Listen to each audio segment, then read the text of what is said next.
ቀልብህን ሶስት ስፍራዎች ላይ ፈልግ ብሏል። አለ ወይስ የለም? ጤነኛ ነው ወይስ ታሟል ወይስ ሞቷል ብለህ ፈልግ ብለዋል። አንደኛው ምንድነው? عند سماع القرآن ቁርአንን በምትሰማ ጊዜ በአላህ Subhanahu Wa Ta'ala ከላም ተጽዕኖ ስር ያድራል ቀልብህ ወይስ ምንም አይመስልህም? ሌላኛው ደግሞ عند ذكر الله ማለት ነው። አላህ Subhanahu Wa Ta'ala በተወሳ ጊዜ አው عند مجالس الذكر ማለት ነው። እንዲህ አይነቱ ቦታ ላይ ማለት ነው አላህ Subhanahu Wa Ta'ala የሚወሳባቸው መቀመጫዎች ላይ መሰብሰቢያዎች ላይ። ሶስተኛው ምንድነው? عند أوقات الخلوة የኸልዋ ወቅቶች ላይ ቀልብህን ልብ በል ብለዋል። ተከታተለው።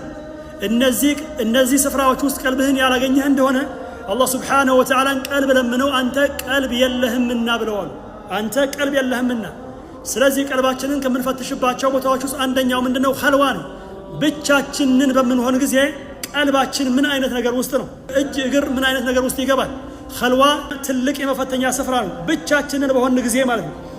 ደጋግመን እንዳሳለፍነው ትልልቅ የአላህ Subhanahu Wa Ta'ala ባሮች ደጋግ የአላህ ተባረከ ወተዓላ ባሮች የሚነጠሉበት ትልቅ ቦታ ነው። ምን ኸልዋ ተብሎ የሚባለው ነገር ጀልዋማ አሳልፈናል። ብዙ ጊዜ እንዲህ የምንሰበሰብበት ቦታ ላይ አንድ ነን፣ ተመሳሳይ ሁኔታ ላይ እንታያለን። ይሄ ወደ ሐራም ነገር አይመለከትም፣ ያ መጥፎ ነገር አይናገርም። ሁላችንም ተመሳሳይ ነገር ላይ ነን። ነገር ግን በተገለልን ጊዜ ኸልዋ ላይ የአላህ Subhanahu Wa Ta'ala መልካም ባሮች የዛኔ የሚታዩ ይሆናሉ።